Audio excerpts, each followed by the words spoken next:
Sissoko Embalo, c'est aussi le président en exercice de la communauté des États de l'Afrique de l'Ouest, la CEDEAO. Et avec moi pour cet entretien, Christophe Boisbouvier de RFI. Monsieur le Président, bonjour. Bonjour. Monsieur le Président, vous avez convoqué ce jeudi, ici à New York, un sommet extraordinaire de la CEDEAO. Pourquoi cette décision ? C'est le premier sommet qu'on va faire depuis que j'ai pris la fonction de président d'exercice de conférence de chefs d'État et de gouvernement pour réexaminer la situation de notre sous-région, notamment la situation de la Guinée et celle du Mali. Parce qu'on n'a pas un grand enjeu avec Burkina Faso. Les choses se passent très bien en Burkina Faso, ils respectent les feuilles de route, les calendriers stipulés. Donc, pour cela que j'ai convoqué cette réunion, pour qu'on puisse voir ces deux dossiers en particulier. Mais il semble quand même qu'il y a un troisième dossier qui motive cette réunion, c'est le dossier des soldats ivoiriens détenus au Mali. Est-ce que c'est le président ivoirien Alassane Ouattara qui a poussé pour que cette réunion se tienne et que ce dossier soit aussi à l'ordre du jour? Non, pas du tout. Ça, c'est de mon initiative de convoquer ces sommets parce que c'était une chose traditionnelle. Je pense. Mais cette question sera quand même abordée. Évidemment, mais ce n'est pas le président Ouattara du tout qui a demandé ces sommets. C'est le président en exercice qui a convoqué ce sommet pour que s'on retrouve pour voir quelle est la situation de notre sous-région. Mais évidemment qu'on va discuter ces sujets aussi. Alors depuis le 10 juillet, il y a donc 46 soldats ivoiriens qui sont détenus au Mali. D'après Bamako, ce sont des mercenaires, mais d'après Abidjan, on dit que ce sont des otages, parce que le Mali, en échange de leur libération, réclame aujourd'hui l'extradition de 3 opposants maliens réfugiés en Côte d'Ivoire. Alors quelle est votre opinion? Plutôt des mercenaires ou plutôt des otages? Bon, moi je pense qu'ils ne sont pas des mercenaires. On vient de voir, écouter même hier, avant-hier, les déclarations du secrétaire général des Nations Unies qui dit qu'ils ne sont pas des mercenaires. Et moi je pense on pourrait résoudre ces situations quand il y a la volonté, surtout du côté malien. On a une tradition en Afrique aujourd'hui parce que les cas de ces 48 ou 49 soldats ivoiriens qui sont au Mali, l'Allemagne nous a bien expliqué que ça fait 3 ans que ces gens ont fait une prestation de service. Donc, si à ces cas-là, donc on ne peut pas classifier ces gens de mercenaires. Mais les autres Maliens qui vivent en Côte d'Ivoire, ils sont pour lancer les mandats d'arrêt. Juste après ça, c'est un peu, quand même, on ne le trouve pas quand même. Je n'arrive pas à trouver le mot qu'on peut classifier ça, mais moi je pense que quand même, on pouvait éviter le pire avec ces situations. Moi, dans la place des Maliens, je pouvais relâcher ces 49 soldats. C'est-à-dire que vous n'êtes pas d'accord pour qu'il y ait un échange entre les soldats ivoiriens et les opposants maliens, c'est ça? Bon, ce n'est pas moi d'être d'accord ou pas. Mais moi, à la place des Maliens, je n'aurais pas mettre ces conditions.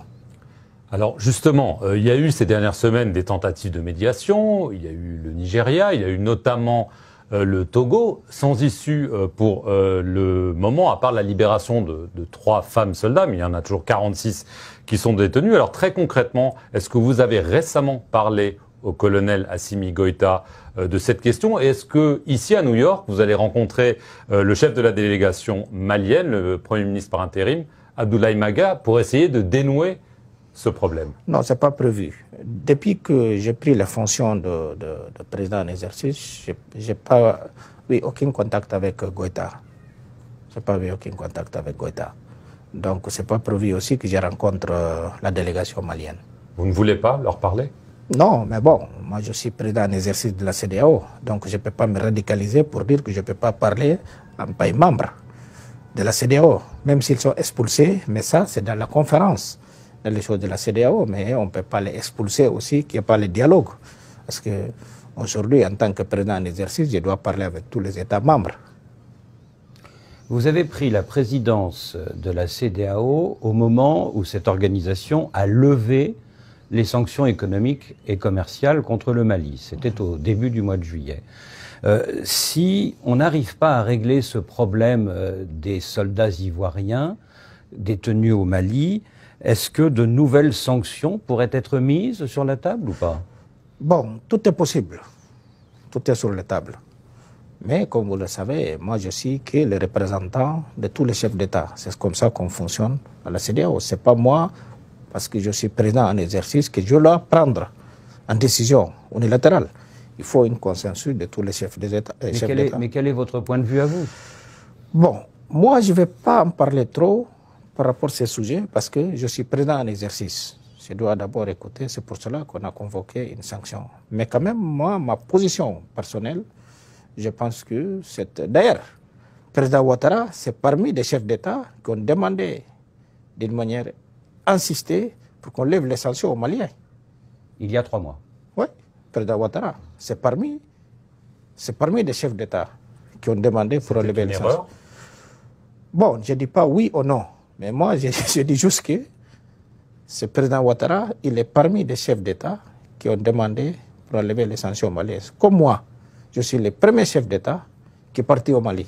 J'ai assisté au serment du président Badao. Quand a eu le coup d'État, après quelques mois, je suis parti voir Goïta. Parce que je le considérais comme mes jeunes frères. Quand vous dites que tout est possible, c'est-à-dire que de nouvelles sanctions ne sont pas exclues, c'est ça? Non, ne sont pas exclues. Ce n'est pas juste par rapport à ces situations de 49 soldats ivoiriens. On va réexaminer aussi, depuis qu'on a levé les sanctions, nous sommes où? Parce qu'on ne peut pas quand même banaliser aussi notre organisation sous-régionale. Il faut que les gens comprennent qu'il y a des principes de la CEDEAO. Donc tout le monde doit suivre ces principes. Justement, vous avez dit tout à l'heure qu'avec le Burkina, ça se passait bien. Avec le Mali, on voit que c'est compliqué. Il semble que le pays où il y a eu un putsch avec lequel c'est le plus compliqué, c'est la Guinée. Vous y êtes allé, vous avez demandé un chronogramme de 2 ans pour une transition. La junte dit non, c'est 3 ans, on ne bougera pas. Est-ce que là, on a un blocage complet? Non, non, pas de blocage. Je ne pense pas que les juntes ont dit que les 3 ans. Je n'ai pas entendu ça. Je n'ai pas 36 mois, ils le réaffirment. Ah, non, non, ça je pense que donc il y a une incompréhension de ça. Ça c'est inacceptable pour la CEDEAO. Inacceptable et négociable. Ça veut dire que si la junte maintient 3 ans, là, pour le coup, il y aurait des sanctions? Absolument. Absolument. Vous n'hésiteriez pas? Non. Lourdes sanctions même. Ouais. Ça c'est innégociable. Donc, c'est inconditionnel, ça. On ne peut pas accepter ça. Sinon, et le colonel Doumbouya, vous échangez avec lui ou là aussi, les ponts sont... Non. Donc là, si j'étais là-bas, comme je vous dis, dès que j'ai pris la fonction, j'étais dans 2 pays. J'étais au Burkina et en Guinée-Conakry. On a discuté, on est arrivé à un consensus qu'on ne peut pas dépasser les 24 mois. Ça, c'est négociable pour la CEDEAO.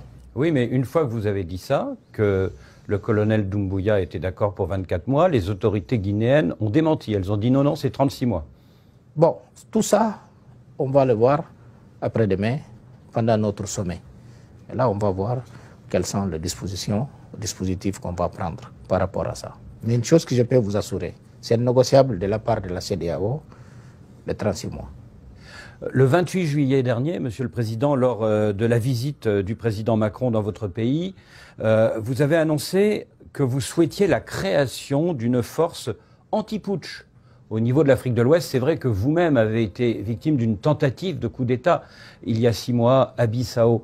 Mais concrètement, comment empêcher l'armée d'un pays de renverser son gouvernement? Moi, je pense que c'est démodé la putsch. Apparemment non. Mais c'est dommage que ça arrive qu'en Afrique de l'Ouest aujourd'hui. Et là, il faut quand même, pour moi, que je pense que c'est très important de créer une force, tous les États membres de créer une force anti-putsch. Parce que arriver au pouvoir, ce n'est pas un fast-track. Il y a les normes. Il faut aller aux urnes Il y a la démocratie. Alors, sinon, on enlève la démocratie, on enlève les élections. Ça sert à quoi? Ça sert à rien. Et c'est pour cela que moi, j'ai proposé tous les États membres, plutôt d'envoyer les soldats de manutention ou d'interposition, il faut créer une force anti-putsch et même saisir le Cour pénale internationale.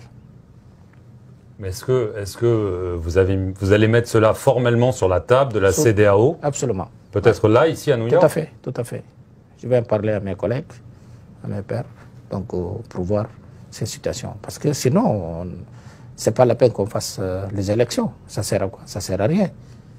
Si quelqu'un se lève une bonne heure du matin, faire un putsch. Une force commune aux 15 pays alors? Oui, oui, une force commune.